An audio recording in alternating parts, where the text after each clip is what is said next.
So, with everything coming out to the public, it's making me feel called to share my dream. But with that being said, I would like to say that a lot of the things that are being talked about right now, I already knew of years ago. Not everything, not every detail, but enough to get the idea of how corrupt everything is.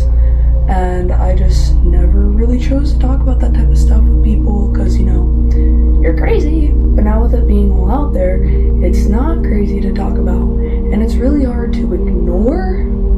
It just feels way more real now and in everyone's faces. But yeah, I'm gonna get into reading what I wrote years ago, and it's up to anybody's interpretations in the comments. I can see how it relates, but maybe there's some things that I am not aware of, or maybe there's still things none of us are aware of, to where this dream is more specific and more on the money.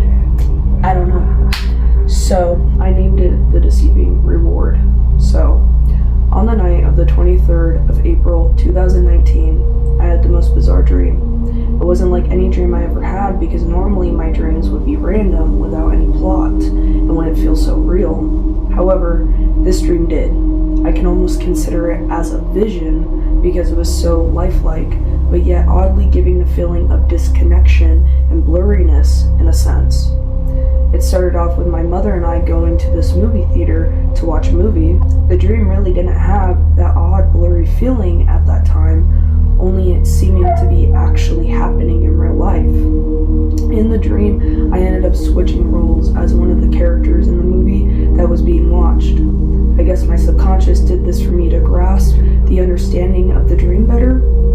I was now a Barbie doll in this movie, but now inside the movie was my reality. I wasn't alone. In fact, there was many other Barbie lookalikes like me, along with Ken dolls. All the Barbies were exactly the same. Blonde hair tied up in ponytails, blue eyes, and all the Ken dolls with dirty blonde hair and brown eyes. The only ones that could possibly tell us apart was each other. We were not the only life forms in this world, for there were children ages 10 to 13 as well. Everyone there were children, except for the few security guards / cops patrolling everything. Everything was in this neighborhood that was possibly inside a building, because you could eventually run into walls with a few doors on them. Us dolls were located in a different part of the neighborhood, right next to one of the walls. On our wall, there was 2 doors, one for Barbie dolls and one for Ken dolls, just like female and male restrooms. However, these were not restrooms at all. They were classrooms. Every day, us dolls would go to these classrooms following the same procedures, and I think learn the same things. The children in the neighborhood would follow their own procedures every day as well. In this world is when I would feel the odd, blurry, disconnected feeling. Everyone around me just seemed so unaware of everything. I don't know if this world was affecting our memory, or if we were all born / made here, because it seemed like the world and our procedures were the only thing we ever known. I think the classrooms were training us up to be adopted by the kids, but I'm not certain, because most of the knowledge I had was from things I apparently already knew. One thing I knew though was that every night the kids were able to play a certain game. This game was similar to hide and seek. They would hide and the security guards / cops would try to find them. If they were found, the security guards / cops would hold them until the sun rose. If you won, however, your reward was to leave this world and go on to the real one. Apparently, none of the children even knew what the outside world even was, so the prize seemed to be pretty appealing. None of the dolls were allowed to participate in this game, nor did any of them seem to care, all except for me. I was the only one curious into why everyone had to follow these procedures, why we had to go to these classes, and what was the world beyond this one. I ended up losing, and the security guard / cop that had me said, "You can't play the game unless you actually have knowledge on how to." I said, "Sorry, I just thought you were one of the kids." Then he said, "No, every one of us wears this symbol on our uniform. When saying this, he pointed to a little silver circle made up of 6 lines above the front pocket of his shirt. Afterwards, they realized I was a Barbie doll and angrily brought me back to where I belonged. All the other dolls treated me very differently the next day of the class, as if I wasn't one of them anymore. Which of course didn't make sense considering the fact that once again, I was the only one out of all of them that was confused and curious.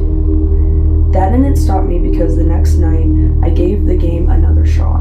This time was different because I met one of the kids that was about to play too. I forget if his name was ever mentioned, but I'm pretty sure he was 13 and had black shaggy hair. We ended up becoming friends and teamed up together. He hid me in his backpack as one of the security guards / cops walked by, and I was kept there for the rest of the game. He ended up winning, but the other kids were either not around or not aware that he did. Soon the security guards / cops congratulated him, and one of them took us away to receive our prize. We found ourselves being taken into a large white room, the ceiling stretching far above us. When going further in the room, the security guard / cop left us, shutting the door behind him. Now it was more visible to see a metal dissecting table type thing placed on one wall, and on the opposite was this large face that was formed out of it. It was skin colored, but seemed to be made out of rock material. Automatically I knew that he was the puppet master behind everything, controlling every move of everyone dwelling in this world. The boy was then all of a sudden placed on the table, being strapped down by metal cuffs. I was still in the backpack being worn by him as he freaked out and squirmed.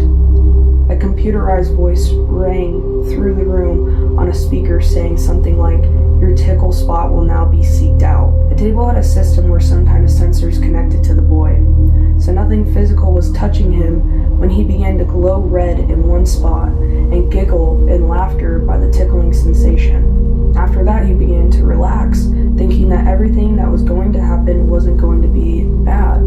Sadly, he was wrong, for that tickling was just to see if he had the nerves that a human would contain. The puppet master then had a scope descend from his eye, looking back and forth over the boy to get the words "life form detected" to appear. A long metal pole-shaped spear came out of the wall, gradually moving towards the boy. It ended up flattening him like a pancake. However, I was not affected by any of this because I was only a mere toy.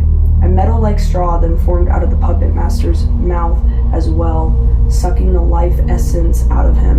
Black ink-like veins were coming from his eyes as this was happening to him. The boy was now dead in the real world, but somehow still alive in this fake world. He didn't go back to the fake world the same again though, because now he was traumatized.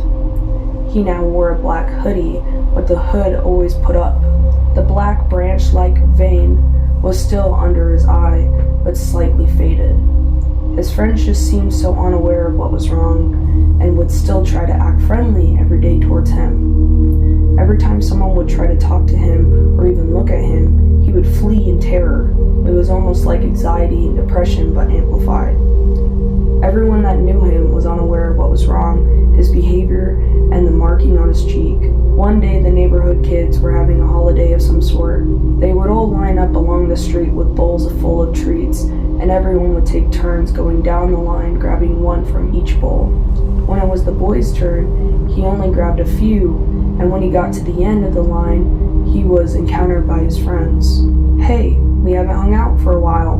Do you want to again sometime?" asked one of them.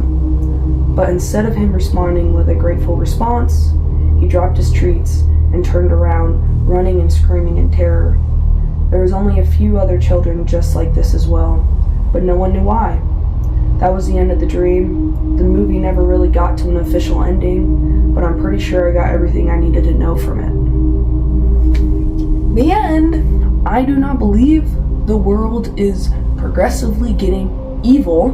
I believe the world is getting so light and bright that this evil is finally getting exposed. What they want the most is for us to feel hopeless and depressed. It's primarily a distraction. So please, when you're looking into this stuff and all of that, if you choose to, please do it sparingly.